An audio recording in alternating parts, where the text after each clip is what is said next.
You are listening to Claret and Blue, an Aston Villa podcast brought to you by Birmingham Live. I called you up in an emergency. I'm bored in self-isolation.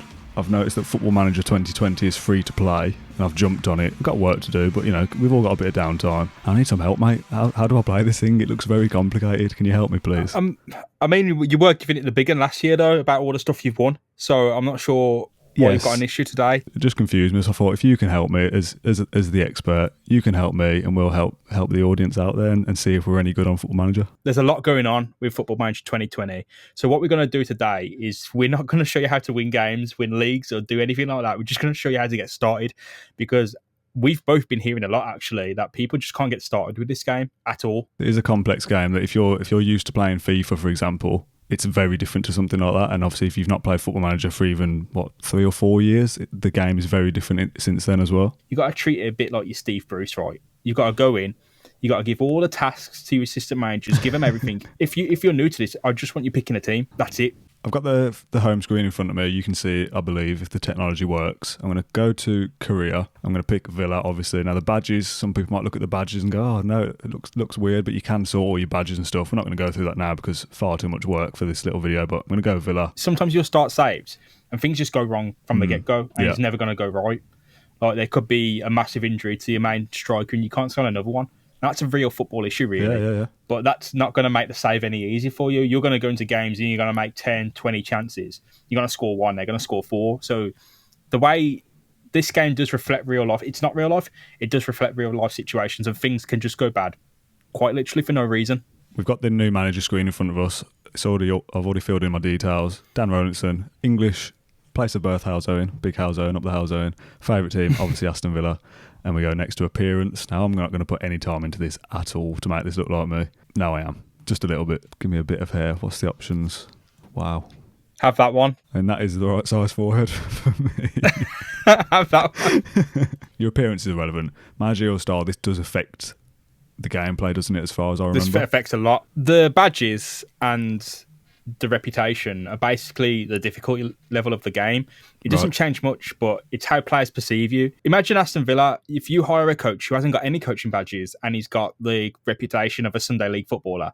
So it's essentially me. Do you think that people like Jack Grealish or Conor Hourihane or Tyrone Mings or even Pepe Reina, perfect example, do you think he's going to listen to me? If we're suggesting people start as Aston Villa, we're going to pick the highest possible settings. We're going to pick in the best footballing reputation and the highest coaching badges. You've got all these bars here of different stats for coaching attributes and mental attributes. You've got points to allocate, so you can take less off and put them around and move them wherever you want. But you've got a couple of presets. So you've got disciplinarian, default, motivator, youth development, knowledgeable, tactician, or taskmaster.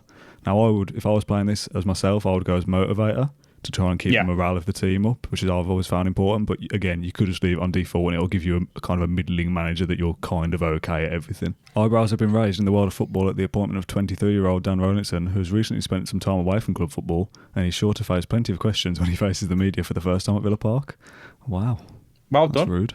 Congratulations, Dan, on the new job. Thank you very much, mate. So I'm going to go next, or a little tip, spacebar also takes the game forward, so you don't have to keep pressing next. There's a cheeky little bonus tip for you. So I look at this is a new thing, isn't it, all this? So I looked at this and I was like, oh my God, what am I looking at here? That is the club vision. So that is essentially the roadmap of what you're expected to achieve. So you can argue the toss. You can go, right, I think Villa are going to be Champions League this year. Nassif and Wes are thinking, right, he said he's going for the Champions League. We need to back him. We need to give him more money.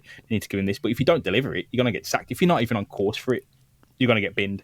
So I rarely change these. And the text is pretty small on my side, but I'm expecting it says avoid relegation, kick on in next year, Europa League. No, it doesn't. It says end of current season. They want us to finish mid-table. So I'm just continuing forward. There's a lot of information that you can kind of read, take in, and then just move on. You don't really have to do anything. Yeah. Christian Perslow is asking me if they want to make arrangements to meet the media, so I'm going to say yes. They want to ask if we want to arrange an intra-squad friendly for tomorrow to assess the squad. So that's playing the under-23s versus the first team, which I always say no to because it's just an extra game that I can't be bothered to play. And they want to send me some advice reports from the backroom staff, so I say yes to all of that. Save my game, and then we're in. We're red. Aston Villa hire Rowlandson as manager. Absolute scenes, lads. We're in for a wild ride. This is where people are going to get really bewildered now, because you have the news box, so you have a lot of information coming your way. You have a short list that you subscribe to. You have news items like who's bidding for who, what's going on.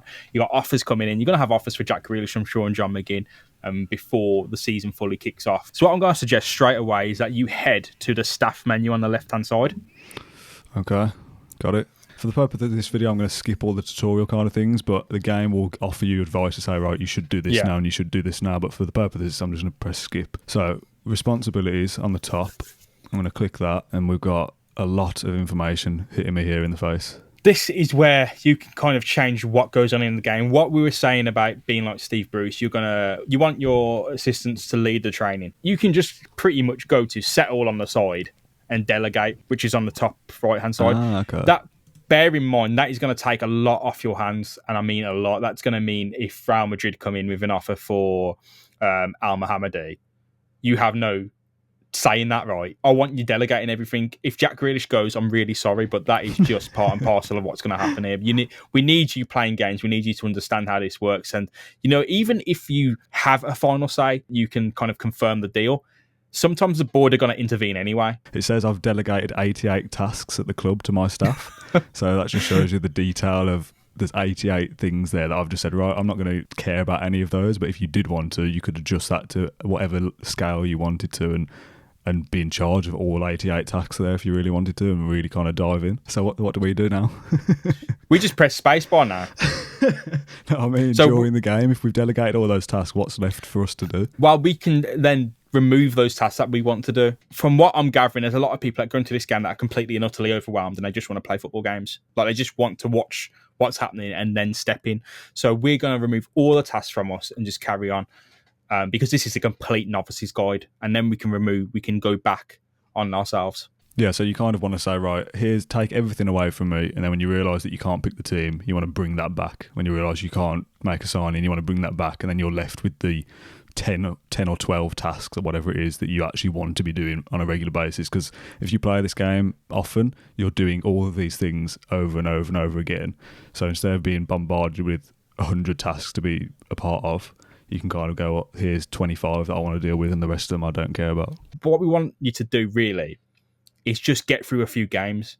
Just simply get through a few games. Of course, if you play Football Manager, don't take our advice like that. You can do what you want to do. If you've played it a few times, you can kind of have a look at the responsibilities and decide for yourself. But if you haven't, I'm taking it all off you. So I've got John Terry sending me emails asking me if I want to create a tactic for the club. Again, if you really want to go in depth, you can create your own and really kind of do exactly what you want.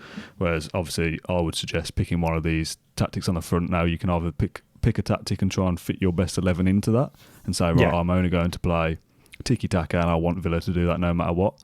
Or you can kind of be probably a little bit smart about it and realise that Villa haven't got the ability to do that and go with something more like wing play or control possession or something like that. There's a little diagram here showing me what wing play is. It looks like it puts the ball out onto the wing and then crosses it in. Who'd have thought it? Thanks, Football Manager, for that.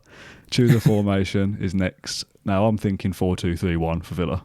I want to play Jack as a number 10. But there is really handily taking another responsibility off you in the first instance. It's a quick pick in the right corner. Top right.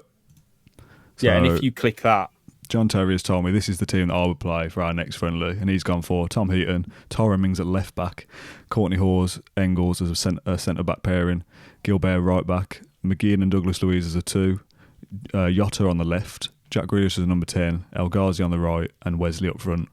John Terry, mate, you will never be a manager with that advice.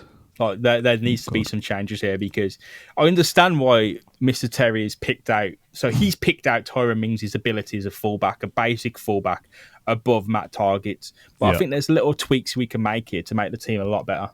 So straight away, Tyrone Mings, get yourself back in centre-back. Literally just click and drag and move these players into different positions. Now, at a very basic level, the little circles show how comfortable that player is to play in that position. So Tom Heaton has got a big green circle playing in goal. If I move him up front, he's got a big red circle saying he's not a striker. Likewise, Wesley is not a goalkeeper. Gilbert right back, I agree with. Engels and Mings, great partnership. I want to get Matt Targett back in left back. So is there a good way to do this? There is, yes, nice. So rather than scrolling through your massive squad list on the right looking for Matt Targett, you can click the name tag and it will give me suggestions of who also could play left back. So obviously we've got Tyrone Mings, Matt Targett, Neil Taylor, Courtney Hawes, or Marvellous Nakamba apparently can do a job there. Grealish in the hole, number 10. And I want to put Samatta up front as well, who is also on holiday, enjoying a nice time. But yeah, you've got all these different roles. So if you click the name, you can change that position to swap out the player. If you click the grey part at the top, you can change the role to be suited to their style more, so that, for example, Grealish is better as an attacking midfielder rather than an advanced playmaker. Now, on the face of it, you'd think, what's the difference? There's different descriptions and instructions of what these players are doing in those roles, and they just kind of have to be left for the player to read through and decide what they want to do. But for the sake of this video, just kind of leave everything as basic as we can for now. You're going to need a couple of hours probably to go through and read everything and take in as much information as you can and kind of get to grips with where things are on the screen as well. There's like you say, there's a lot going on here. There's a lot of numbers. There's a lot of text where you kind of look at it and think, I don't know what these symbols mean. What do the stars mean? What do these green circles mean? And it's kind of just, you have to get to grips with it by playing the game and kind of throwing yourself into the deep end and just trying to embrace it a little bit. Your inbox is where you're going to spend most of your time. I assume that your staff will send you things to say, right, this is the training for the week. Do you want to change anything? This is our upcoming schedule for friendlies. Do you want to change anything? Do you want to schedule a friendly? Do you want to cancel a friendly? The game will send you things to do, basically, and you kind of want to go through and it's almost like a checklist, isn't it? Have I done this? Have I done this? Can I continue? Yes. Spacebar. Give me something else to deal with. Daniel Rolinson caused a stir today by refusing to attend a press conference intended to announce him as the new Villa manager. Journalists were reportedly furious at the snub, stating that the Aston Villa boss would now be unlikely to get much sympathy or support from the media in the future. So that little decision there to decline the press conference has now put the media on my back straight away before I've even kicked the ball. So is that a result of our kind of taking the staff responsibilities off? No, because it asked me if I wanted to attend that press conference, went, nah. And I could have, and I just declined it. So, like, this is just an example of kind of, it sounds patronising to say some of the fluff in the game, but there's a lot of kind of flavour and character in it, which is through these little press conferences, developing relationships with journalists, relationships with team members, stuff that affects kind of how you're perceived and how players feel about the press, kind of getting on their backs. There's little things like that affect morale. What we want from your first save is an absolute disaster. Yeah, pretty much. To kind of teach you what goes wrong for your next time, because this is how I learn. Yeah, is trial and error, isn't it? It's almost enjoyable sometimes to kind of just be in an absolute disaster and trying to solve it. It's stressful, but it's there's certain kind of humour to it. Yeah, I think the game will kind of play out scenarios for you. There's obviously a lot of randomisation to things that happen. You won't, for example, I've just pressed continue and it's telling me that Wesley has suffered sprained ankle ligaments and is out for 4 to 5 weeks.